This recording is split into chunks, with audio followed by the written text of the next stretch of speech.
டேய், நான் குளிச்சுக்கிட்டு தானே இருக்கேன். அதுக்குள்ள இப்ப என்ன அவசரம்? இப்ப எதுக்கு நீ வந்த? உன்னை இங்க யாரும் கூப்பிட்டாங்களா? என்னடி கீழே சோப்பு கிடந்துச்சுடி, வலிக்கி விட்டு விழுக போனேன். நான் பாட்டுக்கு வந்து பிடிக்கலன்னு வச்சுக்கவே இந்நேரம் கீழே விழுந்திருப்படி. அதனாலதான் வந்து பிடிச்சி என்னமோ நான் வேணுக்குனே வந்த மாதிரி சொல்றேன். டேய் டேய் டேய், நீ நடிக்காதடா. நீ வேணுக்குனே வந்திருப்ப. சோப்பு கீழே கிடந்துச்சு, வலிக்கு விட போனே, அதனால நீ வந்தியாக்கும். வந்தாலு இப்படிதான் வருவியா? காஸ்டியூம்லாம் மாத்திக்கிட்டு. நீ ஏற்கனவே ரெடியா தான் இருந்திருக்க. இவ எப்ப குளிக்க போவா, நம்ம பின்னாலேயே போலான்னு அதுக்கு தானே ஐடியா பண்ணிக்கிட்டு இருந்தேன். என்ன சில குட்டி, என்னைய பார்த்து இப்படி ஒரு வார்த்தை சொல்லிட்ட. நான் இதை உங்ககிட்ட இருந்து எதிர்பார்க்கவே இல்லடி. சோப்புல இருந்து வலிக்கு விழுக போறியே, வயிற்றுல என் புள்ள வேற இருக்கா, அதனாலதான் வந்து பிடிச்சேன். நீ பாட்டுக்கு என்னென்னமோ உன் இஷ்டத்துக்கு கதை பேசுற. டேய், நீ நடிக்காத. நீ யாருன்னு எனக்கு தெரியும். உன் நடிப்பு என்கிட்ட சொல்லாது. நீ இப்படி ஏதாச்சும் பண்ணு வேண்டியிருந்துச்சுன்னா உன்னை முன்னாடியே குளிக்க சொன்னேன். நீ என்ன சொன்ன? நான் கொஞ்சம் நேரம் கழிச்சு குளிச்சுக்கிறேன் அப்படி சொன்னியா இல்லையா? உன்னை நம்பி தானே நான் குளிக்க வந்தேன். இப்ப என்ன பண்ணிட்டு இருக்கேன்? நான் என்ன பண்றேன்? நான் பாட்டுக்கு எனக்கு என்னன்னு இருக்கேன். இருப்பீங்க இருப்பீங்க. அதான் வந்த வேலை முடிஞ்சிச்சுல்ல, காப்பாத்திட்டீங்கல்ல, கிளம்ப வேண்டியதானே. இல்ல செல்லம், வந்தது வந்தாச்சு. ஒரு வாகல என்ன பண்ண போறீங்க? இல்லடி, வந்தது வந்துட்டேன். ஒரு வாழை 2 பேரும் சேர்ந்தே குளிச்சிடலாமே. பாரு, நான் துண்டெல்லாம் கட்டிட்டு வந்துட்டேன். மறுபடியும் அங்கே போய் உட்காரணும் மாடி, ப்ளீஸ் டி. ஆசை அப்பல விட இதெல்லாம் நம்ம கிட்ட செல்லாதப்பா. இதெல்லாம் செல்லுபடி ஆகவே ஆகாது. எனக்கு தெரியும் நீங்க இப்படி ஏதாச்சும் பண்ணுவீங்கன்னா. போங்க போங்க, உங்க வேலையை பாருங்க. நான் குளிச்சுட்டு வந்ததும் குளிக்கலாம்.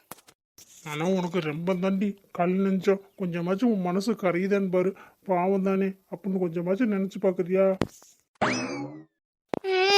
எது இதுல பாவம் பார்க்கறதுன்னு இருக்கு. பாவம் பார்த்தா அவ்வளவுதான். போங்க. வேணும்னா நான் குளிப்பாட்டி விடவா? முது தேய்ச்சி விடுறேன்டி. முதுகுல எவ்வளவு அழுக்கு இருக்கோ தெரியல, தேய்ச்சி விட்டுட்டு போறேனே. அதெல்லாம் ஒண்ணும் வேணாம். உங்க வேலையை பார்த்துட்டு போங்க. என்னடி இப்படி சொல்ற? போ, நான் கோச்சிட்டு போறேன். போங்க. கோச்சிட்டு மூஞ்சியை மட்டும் திருப்பிக்கிட்டா போதுமா? கோச்சிட்டு போகணும்ல. நான் கோச்சிட்டு போயிடுவேன். அப்புறம் நீ மனசு கஷ்டப்படுவீ இல்ல. அச்சோ, நான் சும்மா சொன்னதுக்கு மாமா கோச்சிட்டு போயிட்டாரு அப்படின்னு நீ கஷ்டப்படக்கூடாதுங்கிறதுக்காக நான் நிக்கிறேன். நான் திரும்பியே நிக்கிறேன். நீ குளிச்சுக்கிறியா? எப்படி எப்படி நீங்க திரும்பி நிப்பீங்களா? நாங்க குளிக்கணும். ஆமாடி, நான் திரும்பி தானே நிக்கிறேன். நானா சொன்ன வார்த்தையை காப்பாத்துவேன்டி. சும்மா இந்த மாதிரி ஃப்ராடெல்லாம் விட மாட்டேன்டி. சத்தியமா நான் திரும்பவே மாட்டேன். நீ குளி முதல்ல.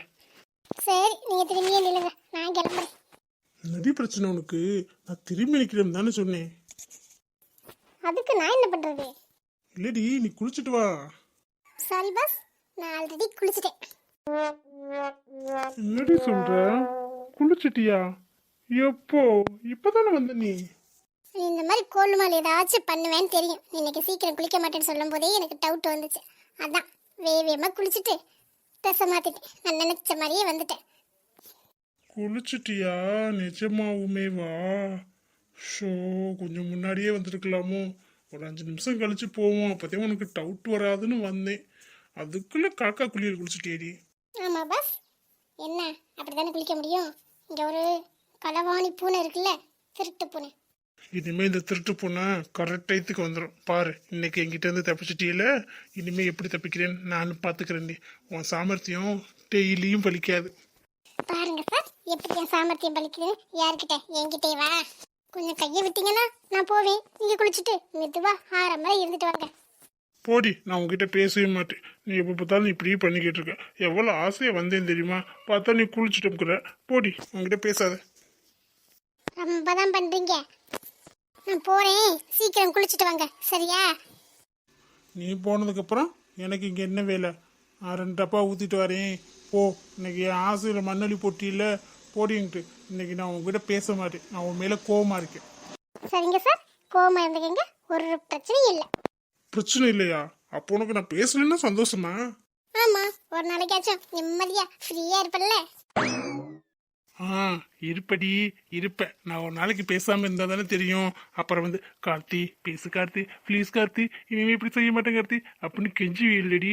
அப்போதைக்கு மட்டும் பாவமா இருக்கும் உன்னைய பார்த்தா. ஆனா இப்ப நீ பேசுற பத்தியா? இப்ப பார்க்கும்போது இவளுக்கா நம்ம பாவம் பாக்குறோம் அப்படின்னு தோன்ற அளவுக்கு நீ பண்றடி. இப்ப எதுக்குடி பல்ல கட்டுற? நான் உன்னை கொஞ்சிக்கிட்டா இருக்கேன்.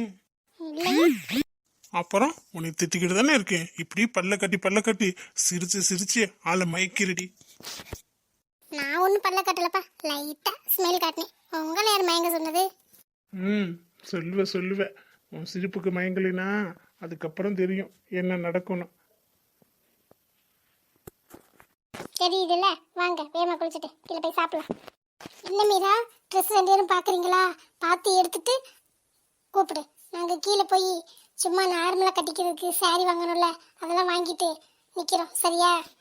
நீயும் இருந்தானம்மா, எல்லாரும் சேர்ந்து எடுக்கலாம்ல பார்த்து. இல்ல நீனும் மாப்பிள்ளையும் பார்த்து எடுங்க.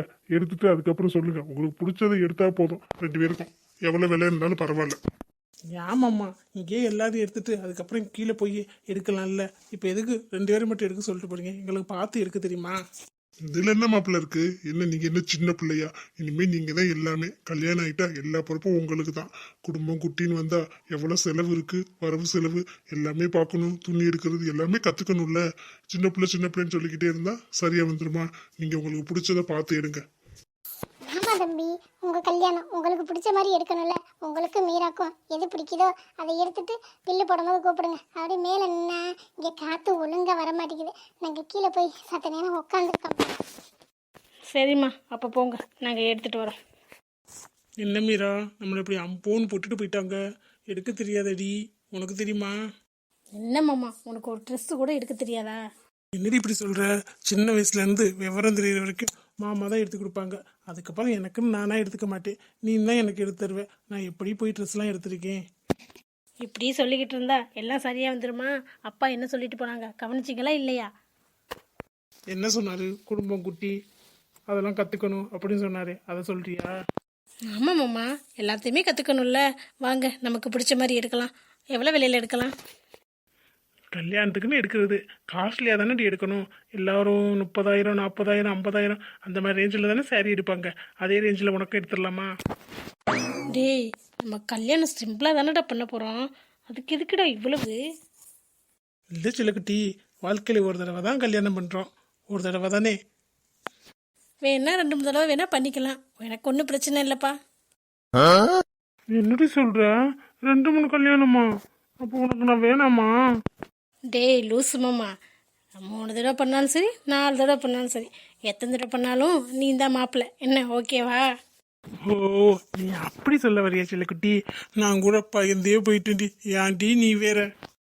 அதான்டி, ஒரு தடவை தானே கல்யாணம் பண்ணுறோம், காஸ்ட்லியாக எடுத்துடலாம்டி. சரி, 50,000 ஃபைனல். என்ன சொல்கிற? அச்சோ மாமா, நீ வேற 50,000லாம் உனக்கு சர்வசாதாரணமாக போச்சா?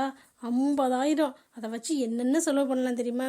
இப்போ ஒரு தடவை saree கட்டிட்டு அதை அப்படியே மடித்து பீரோக்குள்ளே வச்சிருவேன். அது பாட்டுக்கு தூங்கும். அதுக்கு எதுக்கு 50,000? வேறு 25 ஓகேவா? மாமா, நீனா சரியான செலவாளியாக இருப்ப போலையே. உன்னை கல்யாணம் பண்ணிட்டு நான் கடனாளி ஆயிடுவேன் போலையே. இப்படிலாம் செலவு பண்ணக்கூடாது. 10,000 ரூபாய்க்கு எடுத்தாலும் அழகாக தான் இருக்கும். மடித்து வைக்கிற சேலை தானே, கம்மியாக எடுத்தா பத்தாதா? அவ்வளோ விலைக்கு எடுக்கணுமா சொல்லு? என்ன செல்லக்குட்டி இப்படி சொல்கிற? அவன் கல்யாண புடவை எவ்வளவோ லட்சத்துக்கெல்லாம் எடுக்கிறேன். நான் 50,000 சொன்னேன், அதுவும் வேணான்னு சொல்லிட்டேன். சரி 25,000 சொன்னேன், அதுவும் வேணான்னு சொன்னேன். எப்படி 10,000 ரொம்ப கம்மியாக இருக்கேடி மீரா. இருக்கும் 10,000 ரூபாயே அதிகம்தான். யாராச்சும் 5,000 ரூபாய்க்கு பட்டு சேலை கல்யாண சேலை தரேன்னு சொன்னால் நான் அதிலேயே வாங்கிடுவேன் தெரியுமா? எனக்கிட்ட இருந்து கற்றுக்குங்க. நீங்கள் சரியான செலவாளியாக இருப்பீங்க போல். கல்யாணத்துக்கு அப்புறம் சம்பளத்தை வாங்கி என்கிட்ட தந்துடுங்க. மற்ற பொறுப்பெல்லாம் நானே பார்த்துக்கிறேன். உங்கள்கிட்ட விட்டால் ஊதாரியே செலவு பண்ணி கடனாளி ஆக்கிடுவீங்க. இல்லை மீரா, பார்க்குறவங்களாம் என்ன சொல்லுவாங்க?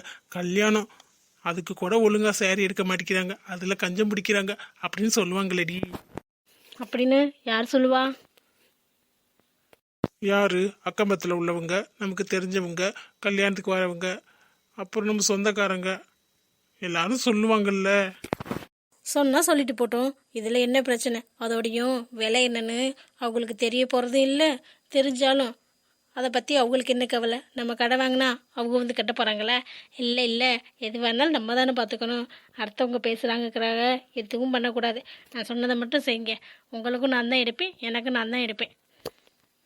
சரிடி, நீ பிடிச்ச முயலுக்கு 3 கால்னே சொல்லுவேன். இனி ஒன்றையும் மாற்ற முடியாது. சரி என்னமோ பண்ணுப்போ.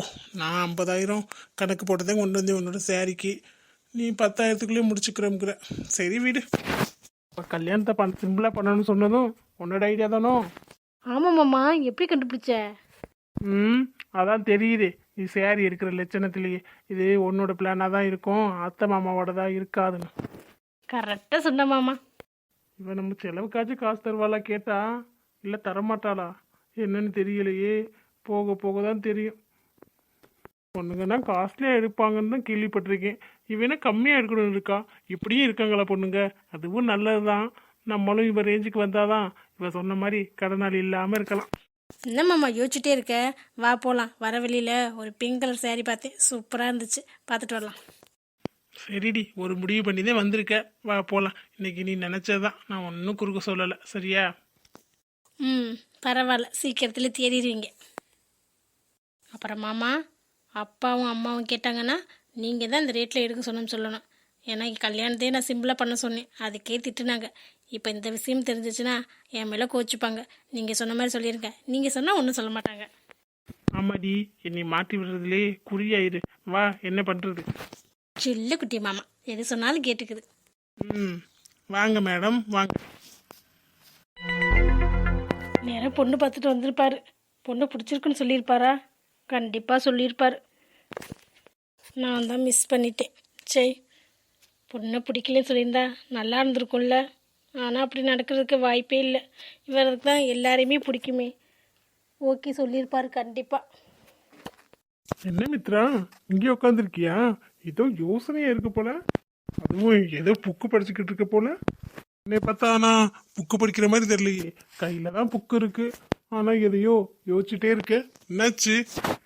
அது ஒன்றும் இல்லைப்பா, வீட்டில் போர் அடிச்சிச்சா, அதான் இப்படி வெளியில் புக் எடுத்துகிட்டு வந்தேன் படிக்கலான்னு. அதுக்கப்புறம் தான் நீங்கள் நேற்று பொண்ணு பார்க்க போகிறோன்னு சொன்னீங்களா, பார்த்தீங்களா என்னென்னு அதை பற்றி தான் யோசிச்சுட்டு இருந்தேன். என்ன பார்த்துட்டிங்களா? பிடிச்சிருந்துச்சா? கண்டிப்பாக உங்களுக்கு பிடிச்சிருந்துருக்கும். என்ன ஓகே சொல்லிட்டீங்களா? எப்போ கல்யாணம்? என் கல்யாணத்துல என்னை விட நீ தான் ரொம்ப ஆர்வமா இருக்க போல. இல்லை அப்படிலாம் இல்லை, நேற்று என்றே சொல்லிட்டு போனீங்கல்ல, அதனால தான் கேட்டேன். மற்றபடி ஒன்றும் இல்லை. என்கிட்ட சொல்ல இஷ்டம் இருந்தால் சொல்லுங்கள், இல்லைன்னா வேணாம் விடுங்க, நான் கேட்கல. ஜோ மித்ரா, உன்கிட்ட சொல்லாம யார்கிட்ட சொல்ல போறேன்? நேற்று என்னமோ பார்க்க போனதெல்லாம் கரெக்டு தான். நான் எங்கே போனாலும் தான் என் பின்னாலேயே என் நேரம் வந்துடும்ல. எந்த பொண்ணுக்களுக்குமே என்னை பிடிக்காது. அப்படிலாம் இல்லை, பொண்ணுங்களுக்கு பிடிக்காமலாம் இல்லை. உங்களை புரிஞ்சுக்கிட்டா எல்லாருக்குமே உங்களை பிடிக்கும். எங்கே பிடிக்குது? பேசுவாங்க, கல்யாணம்னு வந்துட்டா வேணும்னு சொல்லிட்டு போயிடுவாங்க. நேற்று பார்க்க போன பொண்ணு கூட என்னை பிடிக்கலைன்னு சொல்லிடுச்சு. ஐ ஜாலி, பிடிக்கலைன்னு சொல்லிருச்சா? அப்பாடா, இப்போ தான் நிம்மதியாக இருக்குது. நான் கூட எல்லாம் ஓகே ஆகி கல்யாணத்துக்கெலாம் ரெடி பண்ணிட்டு வந்து சொல்லுவாரோன்னு நினச்சேன். இப்போ தான் எனக்கு ரொம்ப சந்தோஷமாக இருக்குது. என்ன மித்ரா, நான் சொன்னதுக்கு ஒன்றுமே சொல்லலை. இல்லை, ரொம்ப சந்தோஷமாக இருக்குன்னு சொன்னேன். என்னது, ரொம்ப சந்தோஷமா இருக்கா? என்னை ஒரு பொண்ணு பிடிக்கலன்னு சொன்னது உனக்கு அவ்வளோ சந்தோஷமா இருக்கா மித்ரா? இல்லை இல்லை இல்லை, நான் ரொம்ப சந்தோஷமாக இருந்தேன் உங்களுக்கு ஓகே ஆயிருன்னு. இப்போ ஒன்றுமே ஆகலையே அப்படின்னு கவலையாக இருக்குன்னு சொன்னேன். நீங்கள் பாதியை கேட்டுட்டு இப்படி பண்ணால் எப்படி? ஓ, அப்படி சொல்றியா மித்ரா? அந்த பொண்ணு பிடிக்கலன்னு சொல்லிடுச்சுப்பா. என்ன பண்ணுறதுன்னு தெரியல. அப்போ அடுத்த பொண்ணு பார்த்துட வேண்டியதானே? இல்லைன்னா உங்களை யாராச்சும் ஒரு பொண்ணு லவ் பண்ணுவாங்கள்ல, அவங்கள பார்த்து கல்யாணம் பண்ணிக்கலாம்ல. ஆமாம், இந்த முகரக்கட்டைய யார் லவ் பண்ணுறா? நீ வேற. சின்ன வயசுலேருந்து உன்னை எனக்கு தெரியும், உன் பின்னாடியே சுற்றி இருக்கேன். நீ பிடிக்கலன்னு சொல்லிட்ட, வேற யார் என்னை பிடிக்குன்னு சொல்லுவா? நான் இப்போ பிடிக்குன்னு சொன்னால் கல்யாணம் பண்ணிப்பீங்களா? சும்மா விளையாடாத மித்ரா, நீ வேற. மறுபடியும் பொண்ணு பார்க்குற ஐடியாலாம் இல்லைப்பா. பேசாமல் மறுபடியும் ஊருக்கு போகலான்னு இருக்கேன். இன்னும் ஒரு வாரத்தில் விசா வந்துடும். அப்படியே போயிட்டு கொஞ்ச நாள் அங்கே தான் 10 வருஷத்து வரைக்கும் இந்த பக்கம் வரவே கூடாது. நீனா கல்யாணம் ஆகி செட்டில் ஆயிடுவீல்ல, குழந்தை குட்டின்னு என்னெல்லாம் மறந்துடுவீல்ல மித்ரா. என்ன சொல்கிறீங்க? ஊருக்கு போகிறீங்களா? போகலேன்னு தானே சொன்னீங்க, இங்கே இருந்து ஏதாச்சும் ஒரு வேலை பார்க்க போகிறோம்னு. திடீர்னு ஏன் இந்த முடிவு? அப்படித்தான் சொன்னேன்.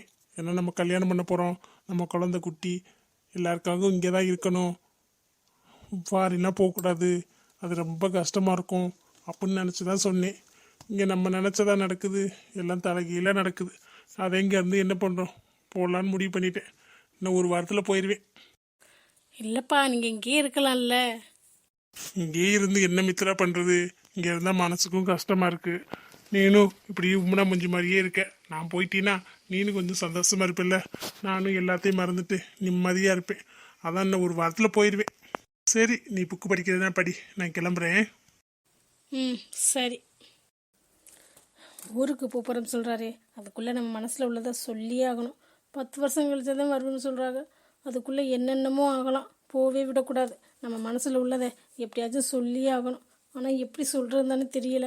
சொன்னாலும் அவர் விளையாட்டுக்கு சொல்கிறோம்னு நினச்சிக்கிட்டா நான் என்ன பண்ணுறது? இப்போ ஏதாச்சும் ஒன்று செஞ்சே ஆகணும்.